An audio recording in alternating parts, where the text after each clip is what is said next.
Hello everyone, welcome back to my channel I tech और। क्या अब भी आप इंग्लिश कम्युनिकेशन स्टार्ट करते वक्त सेंटेंसेस की आइडेंटिफिकेशन और फिर उसके फॉर्मेशन में स्टक हो जाते हैं और बाद में अब महसूस करते हैं कि आपने तो सेंटेंस गलत बोला था? तो इसके लिए आपको अपनी स्पीकिंग की हैबिट को थोड़ा और इंक्रीज करना पड़ेगा।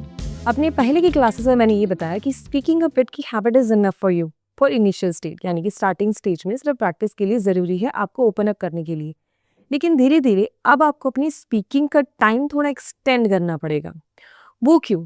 अगर आप अभी आइडेंटिफिकेशन में फंस जाते हैं, फॉर्मेशन को लेकर कंफ्यूज होते हैं, तो उसके लिए प्रैक्टिस इज द ओनली की। मैं बार बार प्रैक्टिस पे इतना जोर क्यों देती हूँ? क्योंकि ये बहुत इंपॉर्टेंट है। आपकी टंग को जब तक उन वर्ड्स और फॉर्मेशन की आदत नहीं होगी, तब तक आप बोलते वक्त हमेशा अटकेंगे। चाहे तो अपने फ्रेंड्स के साथ बेट ट्राई कीजिए। मैंने ट्राई की थी। I think it's pretty impressive idea. दो फ्रेंड्स बेट लगाए कि कंटिन्यूस 40 मिनट तक हम एक दूसरे से इंग्लिश में कम्युनिकेशन करेंगे, और जिसने भी हिंदी में कोई वर्ड प्रोनाउंस किया या हिंदी में कुछ भी बोला, he will pay for the treat. ये आइडिया बहुत बेस्ट है, एक बार ट्राई करके देखिए।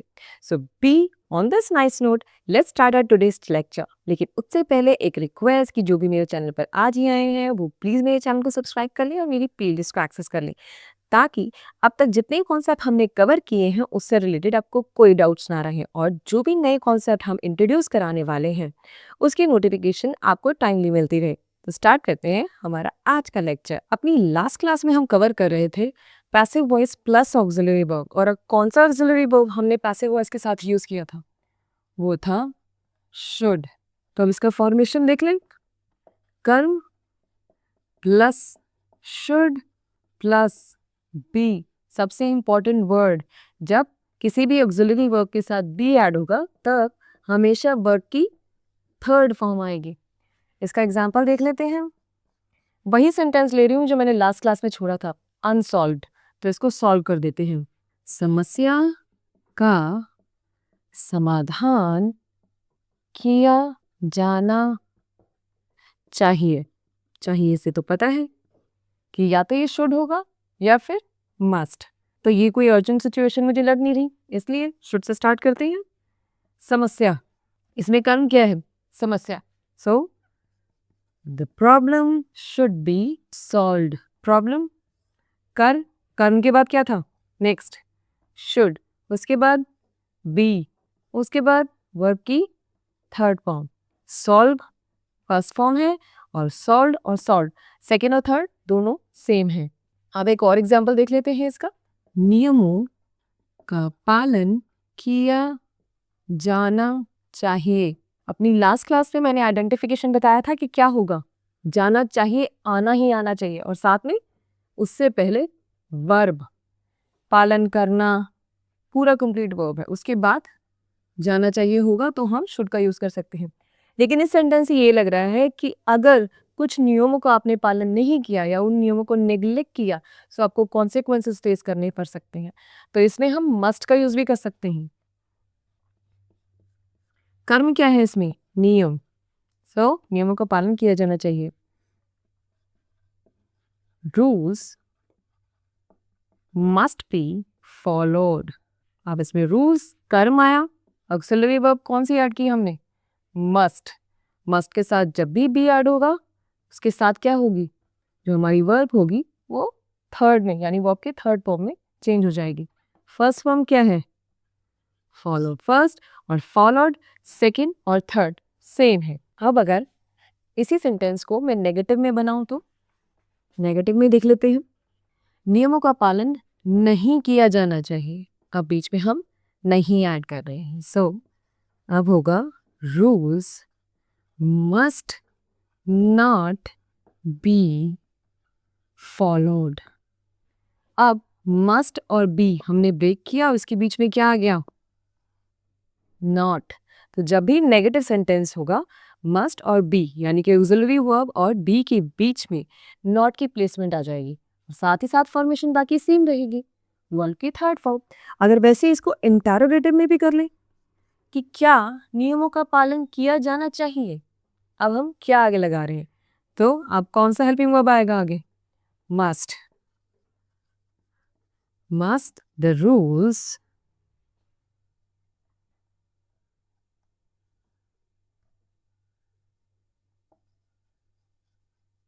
be followed.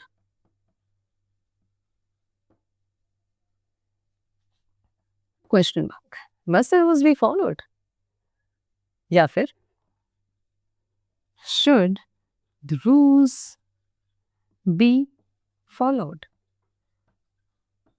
अब हमने क्या किया है इसमें, जो हेल्पिंग वर्ब है यानी कि जो ऑक्सिलरी वर्ब हम यूज कर रहे थे वो सबसे पहले प्लेस कर दी और बी को किसके बाद, कर्म के बाद प्लेस किया है हमने.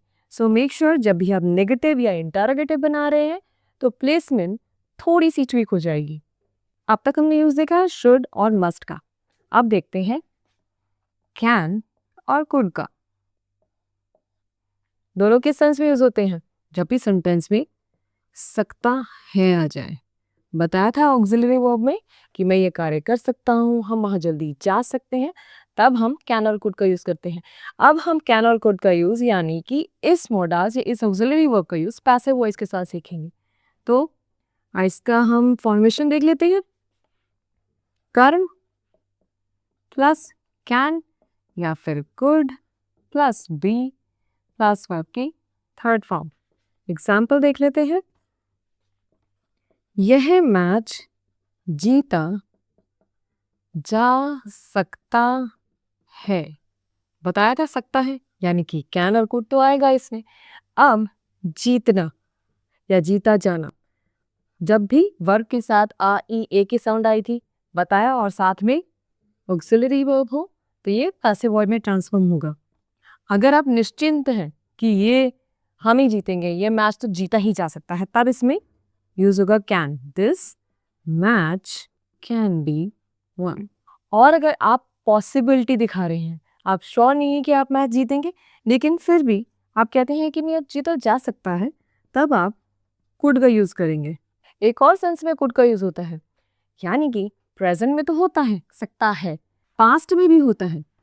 तो अगर मैं ये सेंटेंस बना दूं कि यह मैच जीता जा सकता था, तो इसको भी ट्रांसफॉर्म कर लेते हैं पैसिव वॉइस में. सकता था तो मैंने बताया कि कुड का यूज कर सकते हैं इसमें. So this match could be one. अब इनमें कंफ्यूज मत होइएगा, ये बस एक सेंटेंस को कहने के बहुत सारे तरीके हैं. अगर आप इसका सेंस यानी कि सकता था में नहीं करना चाहते तो फॉरगेट इट. आप चाहें तो कुड को सिर्फ सकता ही में कर सकते हैं. कुड हैव के लिए यानी कि सकता था के लिए हमारे पास एक और ऑक्सिलरी वर्ब है जो मैंने कवर करवाई थी और वो है could have. So don't worry, उसको भी कवर करेंगे हम आगे आके. आज मैं आपको छोटा सा होमवर्क दे रही हूँ. ये 2 सेंटेंसेस हैं, इनको पढ़िए और बताइए कि ये पैसिव वॉइस में कन्वर्ट हो सकते हैं या नहीं. और अगर पैसिव वॉइस में कन्वर्ट हो रहे हैं तो इनको ट्रांसफॉर्म कीजिए और साथ ही साथ इन दोनों सेंटेंसेस का नेगेटिव और इंटेरोगेटिव वर्जन भी कमेंट में ड्रॉप करना मत भूलिएगा. अब है हम अपने लेक्चर के एंडिंग पार्ट पे, यानी कि हमारा आज का वोकैबुलरी ऑफ द डे. और आज का vocabulary of the day word है ग्रेगरियस. हिंदी में इसका मीनिंग है मिलनसार या फिर झुंड में रहने वाला. इंग्लिश में है fond of living in group या फिर sociable. एक सेंटेंस देख लेते हैं इसका. वह बहुत मिलनसार व्यक्ति है जो आसानी से दोस्त बनाता है या फिर बना लेता है. उसको ट्रांसफॉर्म कर लेते हैं. He is a gregarious person who makes friends easily. So, gregarious यानी कि मिलनसार व्यक्ति. आई होप कि आज जितने कॉन्सेप्ट मैंने कवर करवाए उससे रिलेटेड आपको कोई कंफ्यूजन नहीं है. अगर फिर भी कोई कंफ्यूजन है so please mention in the comment. Till the time keep learning, keep reading and speak a lot. Don't forget to like, share and subscribe and we will see you in our next video. Till the time, bye bye.